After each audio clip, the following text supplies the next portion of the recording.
Hello. Hi, you guys.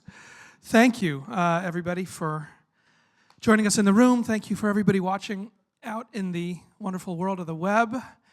And thank you, Boxer Rebellion, members of the Boxer Rebellion who are joining us today. You guys want to just introduce, since it's not the full band, just tell us who we got and what you guys do. I'm Nathan, I'm the singer. Yeah. The face. The face, yeah. And I'm Adam, I play bass guitar. And so, we have a new record, we've got some US shows, we've got lots of things going on. Tell me, as you went into this album number 5, was there a target? Was there an ambition, a spot on the wall that you were shooting for with this one? That was a different thing than where you've gone before. I think loosely we kind of wanted to perhaps be more positive with this album. We've been not dreary in the past, but a little bit more introspective. And it's as a 5th album, I think we wanted to kind of change things up a little bit, be a little bit brighter. There's still kind of elements of melancholy within the album and the different tracks, but we wanted to be a bit brighter, and so that's reflected in not only the songs but the artwork too. We one thing is to not overthink stuff. So I find, and I think we find, if we shoot for something too much, we end up missing the mark. So it's best to just kind of do what we do naturally. So observant viewers may notice the distinction in accents between you guys.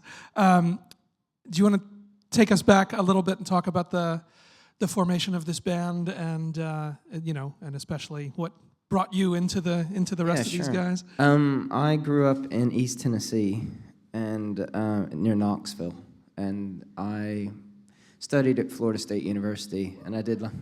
There you go. Wow. Florida. All right. And I did a study abroad program in 2000, and I just ended up staying in England.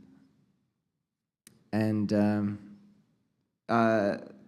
Piers and Adam were at a kind of a contemporary music college studying together, and we, the former guitarist and I, we put up some flyers in their building, and they were the only people that ever responded. So. And I think Todd was the only person to respond to your search for a fellow songwriter. So we were all just like the only respondents to worked out. Luckily. Good luck that it happened all. Yeah. Yes.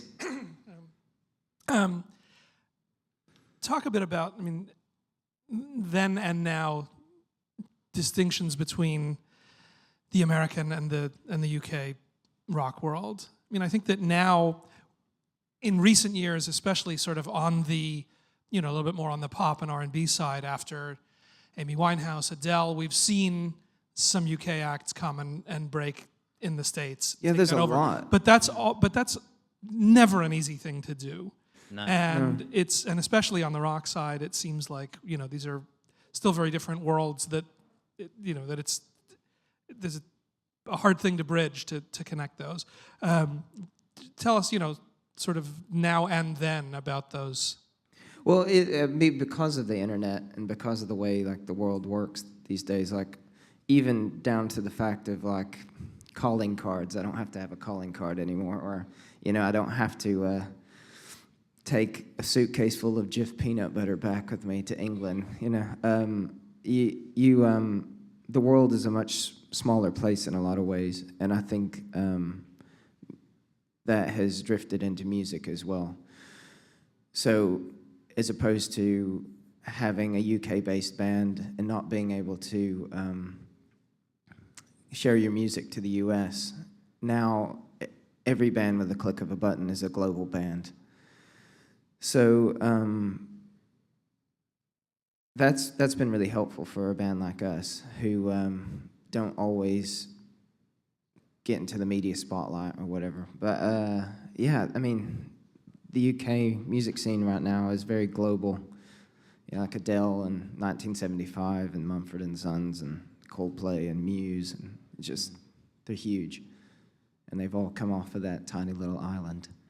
I mean, from your side, I mean, from growing up on the other side. For me, I have a theory that potentially because Nate grew up in Tennessee, but really loved Oasis and the kind of Brit rock scene, and I grew up in London, really loving US bands like Nirvana. I have a feeling that the mystery of another land or a band or an act from another land can be quite intoxicating for an audience. So I think part of our appeal over here and part of our success over here is that we're something of a mystery, based in London but with a US singer. I think it's done us a lot of favours. So it's 15 years that you guys have been a band, yeah? Yes, yeah, a long time. What's the, I don't even know where to begin, but what's the challenge, the biggest challenge of maintaining a band, maintaining a relationship, maintaining the creativity? I mean, there's so many ingredients that go into keeping a band together and keeping a band vital together. How do you keep it together and keep it growing? We've never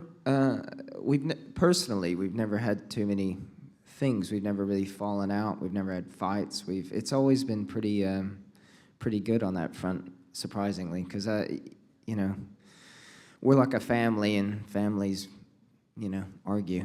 So there's a lot of blind faith. There's also the carrot at the end of the stick that we always seem to have in front of us. But it's hard. I mean, your lives change, your experiences change. Yeah, exactly. I mean, with every record, things are so different from record to record personally that it keeps it interesting. And we always just have really enjoyed what we're doing. It's as hard as being in a band gets, and it's silly to even say that to some people. We're still, at the end of the day, in a band playing music for a living, so it can't be that bad. Yeah, we've shared a lot of highs and lows together, and that bonds the group. It's kind of bonded us like brothers, and of course we definitely have things that really annoy us about each other, but at the end of the day we share a love for the exact same kind of music and a love for each other that's come about through kind of good times and bad times. But that dynamic is always fascinating. I mean, when you watch the bands that really persevere for years and years, and you think, these are some guys you met, like you said, you put up some flyers, you happen to meet these guys, you're still in school, you start out and that's fine, but then, all of these things change. With the success, there are changes. Within each of your lives, you change, that, we're all evolving, that you're able to maintain what's at the core of that is always, I try to think about if I had, 3 of my idiot friends from high school and we started any kind of company together, much less trying to continue to create and continue to evolve and all of that stuff, it is hard to imagine being able to sustain that. Of course, you bring up a good point, like the whole idea that we not only write music together, but we are a business together, and no one gets into the music. No one gets into music to be in the business part of it, unless from the band side of things. So, you have to. There's a lot of variables for things to work out, and to be able to maintain. And 15 years is a long time. We've run out of conversation, probably about 5 years ago. We repeat each other all the time. There's a lot of toilet humour too that keeps it going. Headphones and nods and yeah. And how about within the music?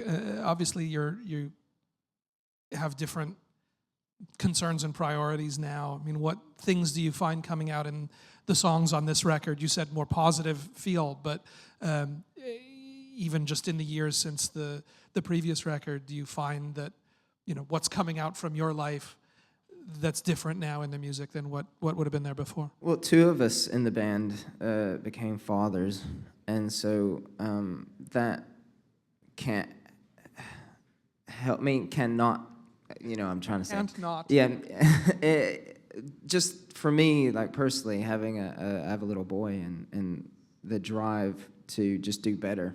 I think that happens with most parents. Like, just you want to succeed because you're looking after someone else that can't. So that's a difference between this record. There was a much bigger drive to just put everything into it. You did also have you mentioned before, there's a personnel change into this record, a new Yes. guitar player. What did that do for the sound, the dynamic, just for what it is to go into this project to actually have a different element in place? It added a nice kind of fresh element to the band. Andrew, our new guitarist, comes from a jazz background. He actually went to school up in Berkeley, up in Boston. And so he added a whole different angle creatively that was refreshing, given that it is a fifth album. It was, in retrospect, a really fortunate thing to have a kind of sudden injection of new thought and fresh eyes on it. So he's added something that's unique, but the core of the songwriting has remained very much the same. So hopefully we've achieved that balance between remaining the same band at heart for the people that have loved previous albums, but also creating something that might attract new fans or kind of grow the band. Was there one song on this record, or even one moment in a song or something that, where you could feel it click, where you could get a sense of like, oh, okay, now I guess I see where this thing's gonna go? Yeah, I think every record has to have like a keystone track. Everything has to. I mean, we may write 10 or 15 songs and then hit upon a song, and then we know where we're headed after that. And Weapon, which is the first track off of this album, pretty much informed the artwork. We immediately, when we wrote it, it had this kind of an 80s flair to it. We tried to think of like, things like Miami Vice, or, kind of the movie Drive. Did you dress the part in the studio? Not too bad. I mean, I threw out all my pastel suits years ago. Yeah, so, yeah. And we definitely don't want it to be an 80s record. We don't want to go that far, but we feel like perhaps it was an underrated decade and often frowned upon decade in music. And there are a lot of elements from it that we consider to be really good kind of directions to go in. So it's not necessarily rooted in that, but the direction of the record had elements of it that we. Well, what kinds? I mean, not to put too much emphasis on it, but when you say there were elements that were underrated or that you draw on, what did that actually mean? What things? A lot of keys. I feel like synthesizers were kind of thrown out somewhat during the 90s, and perhaps people are starting to explore ways of incorporating them in music a lot more now. I think that's a good thing, along with all of our traditional instruments, guitars and drums and all the rest of it. But bands like M83 are kind of leading the charge on kind of re-exploring synthesizers, keys, and different things like that. So this is always this moment is always an interesting process of putting the new songs out into the world. I don't know if you've played enough shows yet or enough of the new songs out yet, but you have an idea of what these things are going to be or what they're drawing from, or things that may be explicit or not, and then there's that moment where, okay, now they go out into the world and you see what anybody makes of it. Anything that's surprising to you about the response to putting these songs on a stage? Anything that's going over different, better, other than what you might have anticipated? Well, people have been really enjoying the new stuff. We've had a lot of people say that they're different and more rocky live, and I guess they had to be. We put so many layers onto the production of it that we had to kind of turn that into something that four dudes could do, so it naturally sounds a little bit more raw live. But the reaction's been really good. We was perhaps slightly worried that we couldn't kind of fill the stage with what the album sounds like, but it's taken on a kind of different angle of its own, and a few people like that better than the record, I'd say. Like you said, four dudes do. Four dudes. Yeah. I think probably everybody is, at this point, is bored talking business, and as you said, it's not why you get into the band end of things, but you guys have had sort of the 21st century experience of a lot of your music getting exposed through TV shows, through soundtracks, through scores, through sort of these other ways that music gets out there.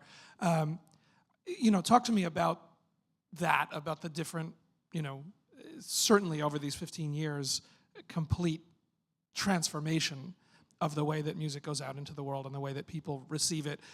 Just from your side of it, without even getting into the business models, how does that change the experience for you? How does that, do you think about it when you're writing and creating, and what does it mean that people sort of receive this stuff in such a different and scattered way now? Well, things have changed so quickly that, like for instance, when our second album came out in 2009, iTunes was very much the standard, the place to go to buy music. And now streaming has become quite the thing. And so it's kind of hard being in a band of our size to make sense of it all. Not that it's a bad thing. I'm coming more from trying to decipher how well something's doing. Used to you would look at a chart, or you would look at just one central thing and it would tell you. But now it's kind of all over the place. So it sometimes is a little bit daunting. It's also very exciting. The idea of being able to get music out, as I said earlier, at the click of a button is quite exciting. There's a definite saturation of music because everything is out there and everyone can put their music out there. But that's not necessarily a bad thing. And you talked a little bit about the kind of soundtrack stuff for TV and film, and that's another area of music, I guess, has changed and is changing, whereas people used to look at record sales and radio traditionally. We now look at streaming numbers and syncs to TV. When we're on a TV show, like we have been, like Grey's Anatomy, for example, we now see that as our radio. And I guess now that when you're writing music, you potentially have less pressure to write a radio hit single because there are other avenues to get out to people that maybe don't require that kind of song. We don't ever think too much about it, but perhaps a song is a 6-minute song and perhaps its form isn't so formulated for radio, but you might think this actually would be great for some kind of long romantic scene in a film, and there isn't so much pressure from it. So I like it. It means that there's more potential for creativity, I think, and I think more people hear different sides of you because of it. And that's, you like it when you hear somebody says, I found the song through Grey's Anatomy, through CSI, through whatever it is. There's not a part that thinks, oh, well, come to it as the music, not as some other piece of some other thing. No, I don't mind it at all. I've always thought of the music that I love as as the best kind of music as being incredibly visual, and I really enjoy having our music put to good visuals. Obviously, some are better than others, but yeah, I like that our music is cinematic, and the TV and the film world have picked up on that, and that people discover us through kind of hearing it through that medium. All right, we have done our time up here. The clock on the wall tells me it's time to look for some questions from you guys out there. Hey guys, thank you for Hello. being here. For each of you, what's your dream venue to perform in and why? There's a few, but one of my favorites is probably the Paradiso, which is in Amsterdam, and it's this old church. We played there a few times, and it just has a pretty grandiose feeling to it. There's been many gigs, famous gigs there as well. It's been a really nice place. Nirvana played there. Dave Grohl often cites it as one of his favourite ever shows with Nirvana. I think shooting for something that I'd love to do in the future, although we'll see if it happens, I think the Hollywood Bowl for me is pretty iconic. When we were recording the album over the summer, we went to see Underworld play a show there, and I was just thinking of how perfect it is out in the California sun. Beautiful natural amphitheatre. I'd love to play there for sure. Hi, I love the album artwork, and I was wondering if you could tell us more about the process of creating it. Yes, sure. I was listening to a podcast, a Kevin Smith podcast, like at some point, and I'm into comic books, and he was interviewing a guy called Kyle Higgins who writes for DC, and I had just tweeted him, and he said he was a really big fan, and when we were in LA recording the record, we hung out. And we just kind of started brainstorming, like with him and the guys, just about the idea of getting a comic book artist to work on the record.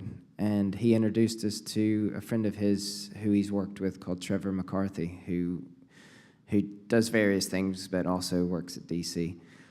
And he was really into the idea, and we just threw a bunch of kind of, I guess, Pinterest kind of like mood board things. Yeah, That's we gave him the album. It was important that he really kind of thoroughly listened to the album and could interpret it in the way that he wanted to. And we didn't give him like too much specific direction, just some loose kind of colours and moods. And he kind of I think that was the first thing he came back with, and we were like, wow, that's just probably exactly right. He did a very good job. So, All right, one more back here. Hey, gentlemen, it's a pleasure to have you guys here. So, what particular musician or songwriter did you look up to that resonated with you in your career? when I was younger, I was really into Oasis, which is kind of controversial with some people. But I was in East Tennessee. There didn't seem to be a lot of demand for British rock music. So I was into like bands called the Stone Roses, the Smiths, Blur, the Beatles, obviously. So. Yeah, and as I discussed before, I did the opposite. I kind of hero worshipped Kurt Cobain and loved the US music scene. Green Day as well. You know, maybe that's not a cool thing to say anymore. I don't know, but I loved Green Day. It's cool. It's all right. All right. All right. One last here. Hey guys, good morning. As a fellow artist, I wonder sometimes, when you go to concerts, what are some of like the craziest bands you've ever seen live, and are there elements that you incorporate into your own act? My favorite, probably my favorite ever show was in 2003. We played Glastonbury, and we played it a few times, and we saw Sigur Rós. I don't know if you've heard of Sigur Rós. They're an Icelandic band, and I just remember all their music is about builds and it gets bigger and bigger and bigger. And to end their show, he had a Gibson Les Paul, and he, on the very last note, smashed it in half. And it just made this almighty sound, and I would never do that. But it looked cool, and it sounded cool. And that was probably, maybe besides like Radiohead and stuff, that's probably my favorite show. Obviously, you hear Sigur Rós, you can hear in some of the stuff that you guys do. Did that start there, or were you already? It started before that. My love affair with them. Yeah. And any show that? You mentioned Radiohead. I guess it goes without saying. It's kind of an obvious answer, but they thoroughly invest themselves into every single note that they play. And I remember seeing them Glastonbury, and it being a ridiculously big crowd, and somehow me and Pierce, the drummer, managing to get down to about the third row, and them starting with a song called 2 + 2 = 5, and it building up to a kind of rocky section, and the whole place going off and just being carried kind of with the crowd. The amazing thing to me about Radiohead is that they don't actually really have to pull off any tricks, stage tricks, to get something like that crowd going. It's purely musical, and that's inspirational to me when we're writing songs. If you can move a crowd to such passion just with the music, I think that's the ultimate definition of a successful band. Excellent stopping point right there. We're at time. Thank you, guys. Thank you for joining us. Thank you for watching. Thank you. Boxer Rebellion. Cheers. Thanks a lot. Cheers.